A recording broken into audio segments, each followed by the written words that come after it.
ಶ್ರೀ ಗಣಪತಿ ಶಾರದಾ ಗುರುಭ್ಯೋ ನಮಃ. ಯತ್ರ ಯೋಗೇಶ್ವರ ಕೃಷ್ಣೋ ಯತ್ರ ಪಾರ್ಥೋ ಧನುರ್ಧರಃ ಯತ್ರ ಶ್ರೀ ವಿಜಯ ಭೂತಿರ್ಧ್ರುವ ನೀತಿರ್ಮತಿರ್ಮಮ. ಶ್ರೋತೃಗಳಿಗೆ ಶ್ರೀ ಅಳಸಿಂಗರಾಚಾರ್ಯ ವಿರಚಿತ ಶ್ರೀ ವ್ಯಾಸ ಮಹರ್ಷಿ ಪ್ರಣೀತ ಶ್ರೀಮನ್ ಮಹಾಭಾರತದ ಶಾಂತಿ ಪರ್ವದಲ್ಲಿ ಭೀಷ್ಮನು ಯುಧಿಷ್ಠಿರನಿಗೆ ಮೊದಲು ರಾಜಧರ್ಮಗಳನ್ನು ತಿಳಿಸಲಾರಂಭಿಸಿದುದು ಎಂಬ 55ನೆಯ ಅಧ್ಯಾಯಕ್ಕೆ ಸ್ವಾಗತ.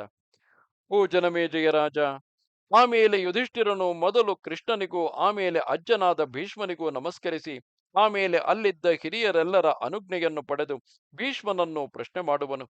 ತಾತ, ಧರ್ಮಜ್ಞರು ರಾಜಧರ್ಮವನ್ನು ಉತ್ತಮ ಧರ್ಮವೆಂದು ಹೇಳುವರು ಮತ್ತು ರಾಜ್ಯವನ್ನಾಳುವುದು ಮಹತ್ತಾದ ಭಾರವೆಂದು ನನಗೆ ತೋರಿದೆ. ಆದುದರಿಂದ ಮೊದಲು ನನಗೆ ಕ್ಷತ್ರಿಯ ಧರ್ಮಗಳನ್ನೆಲ್ಲ ಸವಿಸ್ತಾರವಾಗಿ ತಿಳಿಸಬೇಕು. ರಾಜಧರ್ಮವೆಂಬುದೇ ಲೋಕದ ಪ್ರಾಣಿಗಳಿಗೆಲ್ಲ ಮುಖ್ಯ ಆಧಾರವೆನಿಸಿದೆ. ಧರ್ಮಾರ್ಥ ಕಾಮಗಳೆಂಬ ಮೂರು ಪುರುಷಾರ್ಥಗಳು ಮೋಕ್ಷ ಧರ್ಮವು ರಾಜಧರ್ಮವನ್ನೇ ಆಶ್ರಯಿಸಿವೆ. ವಾಘ್ಯಗಳು ಕುದುರೆಯನ್ನು, ಅಂಕುಶವು ಆನೆಯನ್ನು ನಡೆಸುವಂತೆ ರಾಜಧರ್ಮವೆಂಬುದು ಲೋಕಕ್ಕೆ ನಿಯಾಮಕವು. ಪರಂಪರೆಯಾಗಿ ಬಂದ ರಾಜಧರ್ಮವು ಕದಲಿ ಹೋದರೆ ಲೋಕವೆಲ್ಲ ಕದಲುವುದು, ಎಲ್ಲವೂ ತಾರುಮಾರಾಗುವವು. ಉದಿಸುವ ಸೂರ್ಯನು ಅಂಧಕಾರವನ್ನು ನೀಗಿಸುವಂತೆ ರಾಜಧರ್ಮವೆಂಬುದು ಲೋಕದ ಅನಿಷ್ಟಗಳನ್ನೆಲ್ಲ ನೀಗಿಸುವುದು. ಆದುದರಿಂದ ತಾತ, ನೀನು ಧರ್ಮರಕ್ಷಕರಿಗೆಲ್ಲ ಆದರ್ಶವೆನಿಸಿರುವುದರಿಂದ ಮೊದಲು ನನಗೆ ರಾಜಧರ್ಮಗಳನ್ನು ವಿವರಿಸು. ಧಾರ್ಮಿಕರಲ್ಲಿ ಮೇಲೆನಿಸಿ ನಿನ್ನಿಂದಲೇ ನಮಗೆ ಶಾಸ್ತ್ರ ರಹಸ್ಯಗಳನ್ನೆಲ್ಲ ತಿಳಿಯಬೇಕಾಗಿದೆ. ಶ್ರೀಕೃಷ್ಣನು ನಿನ್ನನ್ನೇ ಬುದ್ಧಿವಂತರೊಳಗೆಲ್ಲ ಮೊದಲನೆಯವನೆಂದು ಆದರಿಸುತ್ತಿರುವನು ಎಂದನು. ಭೀಷ್ಮನ ಧರ್ಮೋಪದೇಶಗಳು. ಆಗ ಭೀಷ್ಮನು ಬದ್ಧಾಂಜಲಿಯಾಗಿ, ಮಹತ್ತಾದ ಧರ್ಮಕ್ಕೆ ನಮಸ್ಕಾರವು, ಬ್ರಹ್ಮರೂಪಿಯಾದ ಕೃಷ್ಣನಿಗೆ ನಮಸ್ಕಾರವು, ಬ್ರಾಹ್ಮಣರಿಗೆ ನಮಸ್ಕರಿಸಿ ನಾನು ಸನಾತನ ಧರ್ಮಗಳನ್ನು ಹೇಳುವೆನು. ಯುಧಿಷ್ಠಿರ, ರಾಜಧರ್ಮಗಳನ್ನು ಆಮೇಲೆ ನೀನು ಕೋರುವ ಬೇರೆ ಧರ್ಮಗಳನ್ನು ವಿವರಿಸುವೆನು. ನಿಯಮನಿಷ್ಠನಾಗಿ ಕೇಳು. ಓ ಧರ್ಮಪುತ್ರ, ಪ್ರಜೆಗಳನ್ನು ರಂಜಿಸಬೇಕೆಂಬ ಉದ್ದೇಶವುಳ್ಳ ರಾಜನು ಮೊದಲು ವಿದ್ಯುಕ್ತವಾಗಿ ದೇವ ಬ್ರಾಹ್ಮಣರನ್ನು ಆರಾಧಿಸಬೇಕು. ಇದರಿಂದ ರಾಜನಿಗೆ ಧರ್ಮ ಭ್ರಂಶದಿಂದ ಉಂಟಾಗಬಹುದಾದ ದೋಷಗಳೆಲ್ಲ ತಪ್ಪುವವು.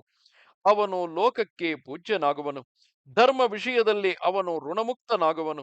ಓ ಯುಧಿಷ್ಠಿರ, ನೀನು ಯಾವಾಗಲೂ ಸ್ವಪ್ರಯತ್ನದಿಂದ ಕಾರ್ಯಸಾಧನೆಗಳನ್ನು ಮಾಡಬೇಕು. ಪೌರುಷವಿಲ್ಲದೆ ದೈವವೇ ರಾಜರಿಗೆ ಕಾರ್ಯವನ್ನು ಸಾಧಿಸಿಕೊಡಲಾರದು. ದೈವ ಪೌರುಷಗಳೆರಡು ಎರಡು ಕಣ್ಣುಗಳಂತೆ ಸಮಸ್ತ ಕಾರ್ಯಗಳಿಗೂ ಸಾಧಕಗಳಾಗುವವು. ಆದರೂ ಇವೆರಡರಲ್ಲಿ ಪೌರುಷವೇ ಮೇಲೆಂದು ನನ್ನ ಅಭಿಪ್ರಾಯವು.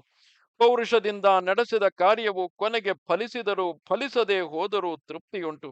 ದೈವವನ್ನೇ ನಂಬಿದವನು ಕೊನೆಗೆ ಕಳವಳಿಸಬೇಕಾಗುವುದು. ಆರಂಭಿಸಿದ ಪುರುಷ ಪ್ರಯತ್ನವು ವಿಫಲವಾದರೂ ಅದಕ್ಕಾಗಿ ದುಃಖಿಸಬಾರದು. ಆ ಪ್ರಯತ್ನವನ್ನು ನಿರಾಶೆಯಿಂದ ಬಿಡಲೂಬಾರದು. ಇಂತಹ ದೃಢ ಸಂಕಲ್ಪವೇ ಉತ್ತಮವಾದ ರಾಜನೀತಿ. ಮತ್ತು ಸತ್ಯಕ್ಕಿಂತಲೂ ರಾಜರಿಗೆ ಕಾರ್ಯಸಿದ್ಧಿ ಕಾರಣವು ಬೇರೊಂದಿಲ್ಲ. ಸತ್ಯದಲ್ಲಿ ನೆಲೆಗೊಂಡ ರಾಜನು ಇಹಪರಗಳೆರಡರಲ್ಲಿಯೂ ಸುಖವನ್ನು ಹೊಂದುವನು. ಋಷಿಗಳಿಗೆ ಸತ್ಯವೇ ಪರಮ ಧನವು. ಅದರಂತೆ ರಾಜರಿಗೂ ಸತ್ಯಕ್ಕಿಂತಲೂ ನಂಬಿಕೆಗೆ ಪಾತ್ರವಾದುದು ಬೇರೆ ಯಾವುದೂ ಇಲ್ಲ.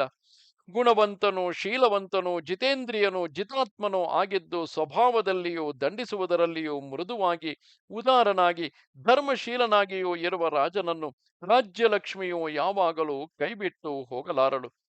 ಕುರುನಂದನ, ನ್ಯಾಯ ಅನ್ಯಾಯಗಳನ್ನು ಚೆನ್ನಾಗಿ ವಿಮರ್ಶಿಸುವುದು, ತನ್ನ ಹುಳುಕನ್ನು ಹೊರಕ್ಕೆ ಬಿಡದಿರುವುದು, ಪರರ ಹುಳುಕನ್ನು ತಾನು ಕಂಡುಕೊಳ್ಳುವುದು, ಸರಿಯಾದವರೊಡನೆ ಮಂತ್ರಾಲೋಚನೆಗಳನ್ನು ನಡೆಸುವುದು, ಈ ಮೂರು ಕಾರ್ಯಗಳನ್ನು ಮಾತ್ರ ರಹಸ್ಯವಾಗಿ ನಡೆಸಿಕೊಂಡು ಉಳಿದ ಕಾರ್ಯಗಳೆಲ್ಲದರಲ್ಲಿಯೂ ಪ್ರಾಮಾಣಿಕನಾಗಿ ವರ್ತಿಸುತ್ತಿರು. ಅನೇಕ ಮಹರ್ಷಿಗಳು ತಮ್ಮ ರುಜು ಸ್ವಭಾವದಿಂದಲೇ ಸ್ವರ್ಗವನ್ನು ಸೇರಿ ಸುಖಿಸುತ್ತಿರುವರು. ರಾಜನು ಬಹಳ ಮೃದು ಸ್ವಭಾವದಿಂದಿದ್ದರೆ ಎಲ್ಲರೂ ಅವನನ್ನು ಲಕ್ಷ್ಯ ಮಾಡದೆ ಮೀರಿ ಹೋಗುವರು. ಹಾಗಿಲ್ಲದೆ ಅತಿ ಕ್ರೂರನಾಗಿದ್ದರೂ ಜನರು ಅವನಿಗೆ ಭಯಪಟ್ಟು ಹಿಂದಾಗುವರು. ಆದುದರಿಂದ ರಾಜನು ಇವೆರಡಕ್ಕೂ ನಡುತರದ ಸ್ಥಿತಿಯಲ್ಲಿದ್ದು ಸಮಯಕ್ಕೆ ತಕ್ಕಂತೆ ವರ್ತಿಸಬೇಕು. ಕುಮಾರ, ಯಾವಾಗಲೂ ನಿನಗೆ ಬ್ರಾಹ್ಮಣರು ದಂಡಾರ್ಹರಲ್ಲವೆಂದು ತಿಳಿ. ಏಕೆಂದರೆ ಬ್ರಾಹ್ಮಣರು ಪ್ರಾಣಿಗಳಲ್ಲಿ ಉತ್ತಮರೆನಿಸುವರು. ಇದೇ ವಿಚಾರದಲ್ಲಿ ಮಹಾತ್ಮನಾದ ಮನುವು ಹೇಳಿದ ಎರಡು ಗಾಥೆಗಳುಂಟು. ನೀನು ಸ್ವಧರ್ಮಗಳನ್ನು ಅನುಷ್ಠಿಸುವಾಗ ಅವೆರಡು ಶ್ಲೋಕಗಳನ್ನು ಮರೆಯದೆ ಮನಸ್ಸಿನಲ್ಲಿಟ್ಟಿರಬೇಕು.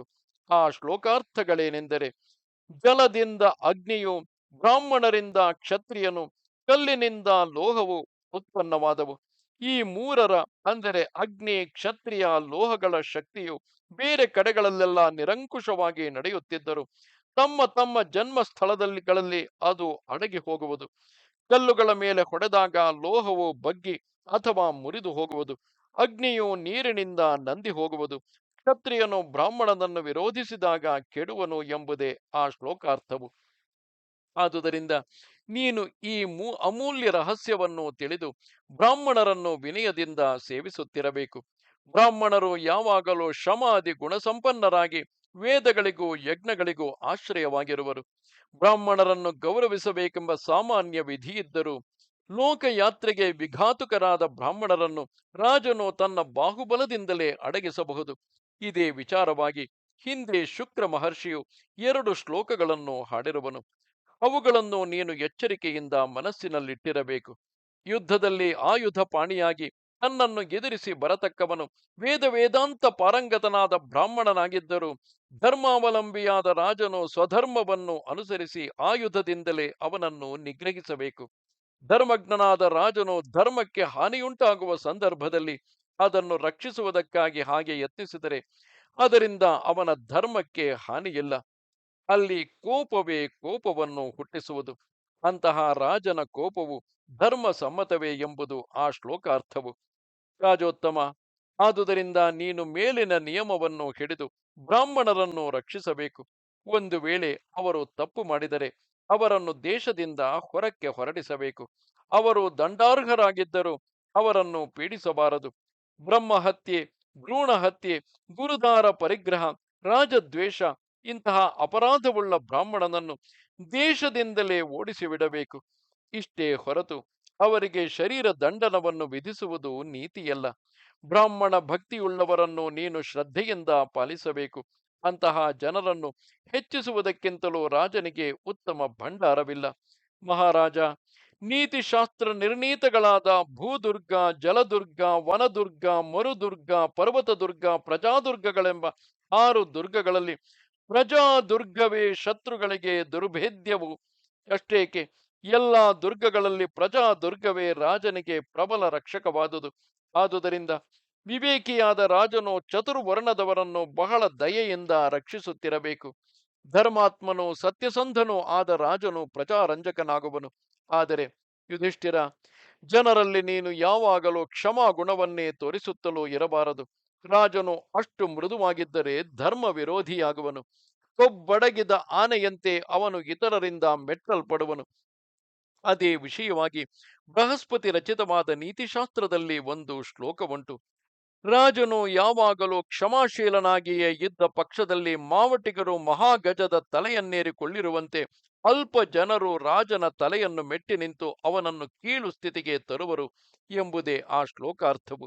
ಆದುದರಿಂದ ರಾಜನು ಬಹಳ ಮೃದುವಾಗಿಯಾಗಲಿ ಅತಿ ಕ್ರೂರನಾಗಿಯಾಗಲಿ ಇರದೆ, ಬಹಳ ತಂಪು ಬಹಳ ತೀಕ್ಷ್ಣವೂ ಅಲ್ಲದ ವಸಂತ ಕಾಲದ ಸೂರ್ಯನಂತಿರಬೇಕು.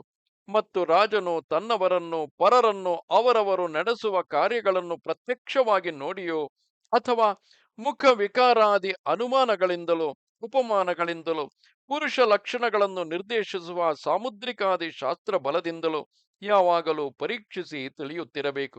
ರಾಜನು ಕಾಮ ಕ್ರೋಧ ಜನ್ಮಗಳಾದ ಎಲ್ಲ ವ್ಯಸನಗಳನ್ನು ದೂರ ಮಾಡಬೇಕು. ಈ ವ್ಯಸನಗಳು ಒಟ್ಟು 18. ಅವುಗಳಲ್ಲಿ ಜೂಜು, ಬೇಟೆ, ಹಗಲು ನಿದ್ರೆ, ಪರನಿಂದೆ, ಸ್ತ್ರೀಲೋಲನಾಗಿರುವುದು, ಮದ್ಯ, ವ್ಯರ್ಥೋದ್ಯಮ, ಆಟಗಳು, ವಾದ್ಯಗಳು ಇವು 10 ಕಾಮಜನ್ಯಗಳೆಂದು ಇಲ್ಲದ ತಪ್ಪುಗಳನ್ನು ಉದ್ಘಾಟಿಸುವುದು, ನಿರಪರಾಧಿಗಳನ್ನು ದಂಡಿಸುವುದು, ಕಪಟತನದಿಂದ ಕೊಲ್ಲುವುದು, ಅಸೂಯೆ, ಈರ್ಷ್ಯೆ, ಪರಸ್ವಾಪಹರಣ, ಕಠಿಣ ವಾಕ್ಯಗಳು, ಕ್ರೂರ ದಂಡನೆ ಎಂಬಿವು 8 ಕ್ರೋಧ ಜನ್ಮಗಳೆಂದು ತಿಳಿಯಬೇಕು. ಆದರೆ ಮಹಾರಾಜ, ನೀನು ಅವುಗಳನ್ನು ಹೇಗೂ ಉಪಯೋಗಿಸಬಾರದೆಂದು ತಿಳಿಯಬೇಡ. ಅವುಗಳಲ್ಲಿ ಮಿತಿಮೀರಿ ಸಂಬಂಧವನ್ನು ಇಟ್ಟುಕೊಳ್ಳಬಾರದು. ಅಂತಹ ವ್ಯಸನಗಳಲ್ಲಿ ಬಿದ್ದವನು ಅಧೋಗತಿಗೆ ಇಳಿಯುವನು. ಬಹಳವಾಗಿ ದ್ವೇಷಬುದ್ಧಿಯನ್ನೇ ತೋರಿಸುವ ರಾಜನ ವಿಷಯದಲ್ಲಿ ಪ್ರಜೆಗಳ ಮನಸ್ಸು ಕೆಟ್ಟು ಹೋಗುವುದು. ರಾಜನು ಯಾವಾಗಲೂ ಗರ್ಭಿಣಿಯರ ನಡತೆಯನ್ನು ಅನುವರ್ತಿಸುತ್ತಿರಬೇಕು. ಏಕೆಂದರೆ ಗರ್ಭಿಣಿಯಾದ ಹೆಂಗಸು ತನ್ನ ಮನಸ್ಸಿಗೂ ತನ್ನ ನಾಲಿಗೆಗೂ ಪ್ರಿಯವಾದ ವಸ್ತುವನ್ನೇ ಭುಜಿಸದೆ ತನ್ನ ಗರ್ಭಸ್ಥ ಶಿಶುವಿಗೆ ಹಿತಕರವಾದ ವಸ್ತುಗಳನ್ನೇ ಭುಜಿಸುವಂತೆ ಧರ್ಮಾನುವರ್ತಿಯಾದ ರಾಜನು ತನ್ನ ಭೋಗಕ್ಕೆ ಬೇಕಾದುದನ್ನೇ ಆಧರಿಸದೆ ಅವುಗಳನ್ನು ತ್ಯಜಿಸಿ ಪ್ರಜೆಗಳಿಗೆ ಹಿತವಾದ ದಾರಿಯನ್ನೇ ತಾನು ಅನುವರ್ತಿಸಬೇಕು. ಪಾಂಡುಕುಮಾರ, ನೀನು ಯಾವ ಸ್ಥಿತಿಯಲ್ಲಿಯೂ ನಿನ್ನ ಮನೋಧೈರ್ಯವನ್ನು ಬಿಡಬಾರದು. ರಾಜನಾದವನು ಹೆದರದೆ ಎಲ್ಲರಿಗೂ ತಿಳಿಯುವಂತೆ ದಂಡನಗಳನ್ನು ವಿಧಿಸಿದಾಗಲೇ ಅವನ ಆಜ್ಞೆಗೆ ಭಂಗವಿಲ್ಲದೆ ನಡೆಯುವುದು. ರಾಜನು ತನ್ನ ಕೈ ಕೆಳಗಿನ ಸೇವಕರೊಡನೆ ವಿಶೇಷವಾಗಿ ಸಲಿಗೆಯಿಂದ ಪರಿಹಾಸ್ಯದ ಮಾತುಗಳನ್ನು ಆಡಬಾರದು. ಅದರಿಂದ ಅನೇಕ ದೋಷಗಳುಂಟು. ಪ್ರಭುವಾದವನು ತನ್ನನ್ನು ಆಶ್ರಯಿಸಿ ಬದುಕುವವರಲ್ಲಿ ಬಹಳ ಸಲಿಗೆಯಿಂದಿದ್ದರೆ ಅವರು ಅವನನ್ನು ಅಷ್ಟಾಗಿ ಲಕ್ಷ್ಯ ಮಾಡುವುದಿಲ್ಲ, ಮತ್ತು ಅವರು ತಮಗೆ ನಿಯತವಾದ ಎಲ್ಲೆಯಲ್ಲಿಯೂ ನಿಲ್ಲರು. ಆಜ್ಞೆಯನ್ನು ಮೀರಿ ನಡೆಯುವವರು ಯಾವುದಾದರೂ ಕೆಲಸಕ್ಕೆ ನಿಯಮಿಸಿದರೆ ಹೋಗಲು ಹಿಂಜರಿಯುವರಲ್ಲದೆ ಹೋದರೆ ರಾಜರಹಸ್ಯವನ್ನು ಹೊರಪಡಿಸುವರು. ಕೇಳಬಾರದ ರಹಸ್ಯವನ್ನು ಕುರಿತು ಪ್ರಶ್ನೆ ಮಾಡುವರು. ಯಾಚಿಸಬಾರದುದನ್ನು ಯಾಚಿಸುವರು. ಒಡೆಯನು ಭುಜಿಸತಕ್ಕ ಪದಾರ್ಥವನ್ನು ಭುಜಿಸುವರು. ರಾಜನು ಅಧಿಕಾರವನ್ನು ತೋರಿಸಿ ನಿರ್ಬಂಧಿಸಿದಾಗ ಕೋಪಿಸಿ ಮೊಂಡಿ ಹಿಡಿಯುವರು. ತಮ್ಮ ರಾಜನಿಗಿಂತಲೂ ತಾವೇ ಮೇಲೆಂದು ತೋರಿಸಲು ಯತ್ನಿಸುವರು. ಲಂಚವನ್ನು ತೆಗೆದು ಮೋಸದಿಂದಲೂ ಸ್ವಾಮಿ ಕಾರ್ಯವನ್ನು ಕೆಡಿಸುವರು. ರಾಜ ಶಾಸನದಂತೆ ಸುಳ್ಳು ಪತ್ರಗಳನ್ನು ಕಲ್ಪಿಸಿ ರಾಜ್ಯದ ಬಿಗಿಯನ್ನು ತಪ್ಪಿಸುವರು. ಅಂತಃಪುರದಲ್ಲಿನ ಕಾವಲುಗಾರರೊಡನೆ ಸಲಿಗೆಯಿಂದ ವರ್ತಿಸುವರು. ರಾಜನಂತೆಯೇ ವೇಷವನ್ನು ಹಾಕಿಕೊಳ್ಳುವರು. ರಾಜ ಸನ್ನಿಧಿಯಲ್ಲಿ ನಿರ್ಭಯವಾಗಿ ಲಜ್ಜೆಯನ್ನು ಬಿಟ್ಟು ಆಕಳಿಸುವುದು, ತೇಗುವುದು, ಉಗಿಯುವುದು, ಕೇಕರಿಸುವುದು ಮುಂತಾದ ಅಸಭ್ಯಗಳನ್ನೆಲ್ಲ ಮಾಡುವರು. ರಾಜನ ವಿಷಯವಾದ ಮಾತುಗಳನ್ನು ನಿರ್ಭಯವಾಗಿ ಇತರರೊಡನೆ ಹೇಳುವರು. ರಾಜನು ಬಹಳ ಮೃದು ಸ್ವಭಾವದವನಾಗಿದ್ದರು, ಬಹಳ ಸಲಿಗೆಯಿಂದ ವಿನೋದಿಸುತ್ತಿದ್ದರು. ಅಂತಹ ಭೃತ್ಯರು ಅವನಲ್ಲಿ ಸ್ವಲ್ಪವೂ ಲಕ್ಷ್ಯವಿಲ್ಲದೆ ಆ ರಾಜನು ಏರತಕ್ಕ ಆನೆಗಳನ್ನು, ಕುದುರೆಗಳನ್ನು, ರಥಗಳನ್ನು ದರ್ಪದಿಂದ ಏರುವರು. ಮಿತ್ರರ ಸಾನ್ನಿಧ್ಯದಲ್ಲಿಯೇ ಅಂತಹ ಭೃತ್ಯರು ರಾಜನನ್ನು ಕುರಿತು ಇದು ನಿನ್ನಿಂದ ಸಾಧ್ಯವಲ್ಲ, ಹೀಗೆ ಮಾಡುವುದು ತಪ್ಪು ಎಂದು ಖಂಡಿಸಿ ಮಾತಾಡುವರು. ರಾಜನು ಕೋಪಿಸಿದಾಗಲೂ ಲಕ್ಷ್ಯವಿಲ್ಲದೆ ನಗುವರು. ರಾಜನು ಗೌರವದಿಂದ ಪೂಜಿಸಿದಾಗಲೂ ಸಂತೋಷಿಸುವುದಿಲ್ಲ. ಆ ಭೃತ್ಯರಲ್ಲಿಯೇ ಒಬ್ಬರನ್ನೊಬ್ಬರು ಮೀರಬೇಕೆಂದು ಸ್ಪರ್ಧಿಸುವರು. ರಹಸ್ಯವಾದ ಮಂತ್ರಾಲೋಚನೆಗಳನ್ನೆಲ್ಲ ಹೊರಹಾಕುವರು. ರಾಜ್ಯ ರಹಸ್ಯಗಳನ್ನೆಲ್ಲ ಹೊರಗೆ ಪ್ರಕಟಿಸುವರು. ರಾಜಾಜ್ಞೆಯನ್ನು ಲಕ್ಷ್ಯ ಮಾಡದೆ ಅಲಕ್ಷ್ಯ ಭಾವದಿಂದ ಅವಹೇಳನ ಮಾಡುವರು. ರಾಜನನ್ನು ಲಕ್ಷ್ಯ ಮಾಡದೆ ರಾಜಯೋಗ್ಯವಾದ ಸ್ನಾನ, ಭೋಜನ, ಅನುಲೇಪನ, ಭೂಷಣಗಳನ್ನೆಲ್ಲ ಪರಿಹಾಸ್ಯಪೂರ್ವಕವಾಗಿ ತಾವೇ ಅನುಭವಿಸುವರು. ಮತ್ತು ತಮಗೆ ಕೊಟ್ಟ ಅಧಿಕಾರವನ್ನು ಇದೇನು ದೊಡ್ಡದೆಂದು ನಿಂದಿಸುತ್ತಾ ಅಲಕ್ಷ್ಯ ಮಾಡುವರು. ಸಮಯದಲ್ಲಿ ಕೈಬಿಟ್ಟು ಹೋಗುವರು. ನ್ಯಾಯವಾಗಿ ತಮಗೆ ಸೇರತಕ್ಕ ವಸ್ತುವಿನಲ್ಲಿ ತೃಪ್ತಿಯಿಲ್ಲದೆ ರಾಜಯೋಗ್ಯವಾದ ವಸ್ತುವನ್ನು ಬಲಾತ್ಕಾರದಿಂದ ಪ್ರತಿಗ್ರಹಿಸುವರು. ಹಕ್ಕಿಯ ಕಾಲಿಗೆ ಹಗ್ಗವನ್ನು ಕಟ್ಟಿ ಆಡಿಸುವಂತೆ ರಾಜನನ್ನು ವಿನೋದದಿಂದ ಆಡಿಸುವರು. ರಾಜನು ತಾವು ಹೇಳಿದಂತೆಯೆಲ್ಲ ಕೇಳುವನೆಂದು ಜನರಲ್ಲಿ ಹೇಳಿಕೊಳ್ಳುವರು. ಯುಧಿಷ್ಠಿರ, ರಾಜನು ಸೇವಕರಲ್ಲಿ ಮೃದುತ್ವದಿಂದ ಪರಿಹಾಸ ಮಾಡುತ್ತಿದ್ದರೆ ಈ ಮೇಲಿನ ದೋಷಗಳಲ್ಲದೆ ಇನ್ನೂ ಅನೇಕ ದೋಷಗಳುಂಟು ಎಂದನು. ಇದು 55ನೆಯ ಅಧ್ಯಾಯವು.